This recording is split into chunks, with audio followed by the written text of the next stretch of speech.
দর্শক, অনেকদিন বাংলাদেশে মার্কিন দূতাবাসে কোনো নির্দিষ্ট হাইকমিশনার ছিলেন না, রাষ্ট্রদূত ছিলেন না। ভারপ্রাপ্ত ট্রেসি জ্যাকবসনকে দিয়ে কাজ করানো হচ্ছিল। এবার বাংলাদেশে নতুন হাইকমিশনার নিয়োগ দিল যুক্তরাষ্ট্র।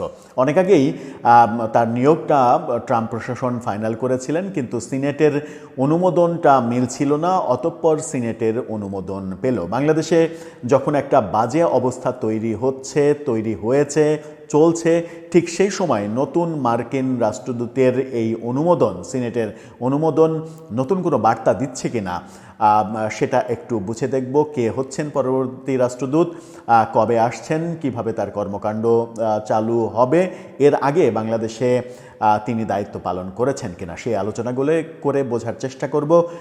মার্কিন নীতি কোন দিকে যাবে নতুন এই রাষ্ট্রদূতের মাধ্যমে। থাকবেন পলিটিক্স টিভির নিয়মিত আয়োজনে।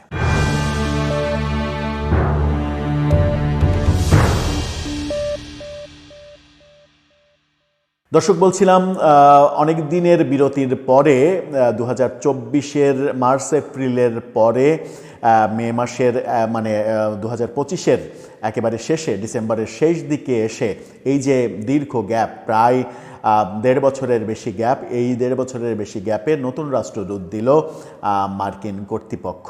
সেই খবরটা নিশ্চিত করছে বাংলা ট্রিবিউন। তাদের খবর শিরোনামটা দেখে নিন। সেখানে বলা হচ্ছে, ঢাকায় নতুন মার্কিন রাষ্ট্রদূত ব্রেন্ট ক্রিস্টেনসনকে নিয়োগ দিয়েছে ট্রাম্প প্রশাসন অনেক আগেই, কিন্তু আজকেই সিনেট সেটা অনুমোদন করেছে। শুক্রবারই অনুমোদন করেছে এবং সেই অনুমোদনের খবরটা জানা গেছে। কি বলছে বিস্তারিত খবরে? বলা হচ্ছে, বাংলাদেশের যুক্তরাষ্ট্রের নতুন রাষ্ট্রদূত হিসেবে ব্রেন্ট ক্রিস্টেনসনকে অনুমোদন দিয়েছে মার্কিন সিনেট। তিনি ঢাকায় যুক্তরাষ্ট্রের 18তম রাষ্ট্রদূত হতে চলেছেন।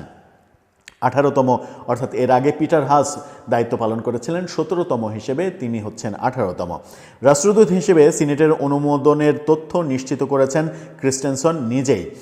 যুক্তরাষ্ট্রের স্থানীয় সময় শুক্রবার 19 ডিসেম্বর সোশ্যাল মিডিয়া প্ল্যাটফর্ম লিঙ্কডইনে এক পোস্টে ব্রেন্ট জানান, বাংলাদেশের পরবর্তী রাষ্ট্রদূত হিসেবে মার্কিন যুক্তরাষ্ট্রের সিনেটের অনুমোদন পেয়ে আমি সম্মানিত এবং এর জন্য প্রেসিডেন্ট ট্রাম্পের কাছে গভীরভাবে কৃতজ্ঞ। মার্কিন পররাষ্ট্র দপ্তরের ওয়েবসাইটের তথ্য অনুযায়ী ক্রিস্টেনসন যুক্তরাষ্ট্রের ফরেন সার্ভিসের একজন জ্যেষ্ঠ কর্মকর্তা। ঢাকায় মার্কিন দূতাবাসে আগে কাজ করার অভিজ্ঞতা রয়েছে তার। কি কাজ করেছেন তিনি? মার্কিন পররাষ্ট্র দপ্তরের ওয়েবসাইটের তথ্য অনুযায়ী ক্রিস্টেনসন 2019 থেকে 2021 সাল পর্যন্ত ঢাকায় মার্কিন দূতাবাসে রাজনৈতিক ও অর্থনৈতিক বিষয়ক কাউন্সিলর হিসেবে দায়িত্ব পালন করেছিলেন। অর্থাৎ পলিটিক্যাল সাইডে কাজ করার বাংলাদেশে তার অভিজ্ঞতা রয়েছে। বাংলাদেশে ঠিক যে মুহূর্তে পলিটিক্যাল ক্রাইসিস চলছে, তখন পলিটিক্যাল সাইডে বাংলাদেশেই কাজ করার অন্তত 2 বছরেরও বেশি সময় কাজ করার অভিজ্ঞতা সম্পন্ন ক্রিস্টেনসন যখন রাষ্ট্রদূত হয়ে আসছেন, তিনি নিশ্চয়ই ব্যাপারগুলোকে গভীরভাবে উপলব্ধি করতে পারবেন এবং যুক্তরাষ্ট্রের যে নীতি, সেই নীতি অনুযায়ী তিনি কাজ করবেন। ঢাকায় সর্বশেষ মার্কিন রাষ্ট্রদূত ছিলেন পিটার হাস। তিনি ঢাকায় যুক্তরাষ্ট্রের 17তম রাষ্ট্রদূত হিসেবে দায়িত্ব পালন করেন 2022 সালের মার্চ থেকে 2024 সালের এপ্রিল পর্যন্ত। যেটা বলছিলাম, গত বছর এপ্রিল পর্যন্ত তিনি দায়িত্ব পালন করেন। পিটার হাস দায়িত্ব পালন করার পরে আমরা দেখেছি যে তিনি কিন্তু বাংলাদেশে থেকেই গেছেন, বাংলাদেশে মার্কিন একটা কোম্পানির সিইও হিসেবে দায়িত্ব পালন করছেন। পিটার হাসকে নিয়ে অনেক বিতর্ক রয়েছে।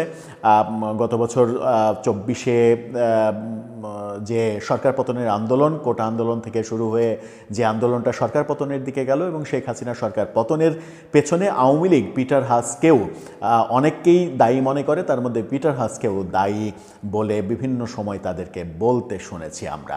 এখন দেখার বিষয় যে মার্কিন নীতি, জো বাইডেন সরকারের আমলের নীতি প্রতিষ্ঠিত করেছে পিটার হাস। এবার ক্রিস্টেনসন যখন আসছেন, তখন মার্কিন নীতি পাল্টে যায় নাকি একই রকমের পররাষ্ট্র নীতি নিয়েই তিনি পথ চলেন। এবং সবথেকে বড় খবর যেটা, সেটা হচ্ছে, বড় ব্যাপার যেটা, সেটা হচ্ছে বর্তমানে বাংলাদেশে যে রাজনৈতিক ক্রাইসিস চলছে, এবং গত 24 ঘন্টায় যেভাবে উত্তাল হয়েছে দেশ, এরকম একটা উত্তাল সময়ে সিনেট তার ব্যাপারে অনুমোদন দিল এবং তিনি খুব সহসাই যখন বাংলাদেশে আসবেন এবং সামনে নির্বাচনের প্রাক্কালে এই নিয়োগটা কিন্তু খুবই গুরুত্বপূর্ণ।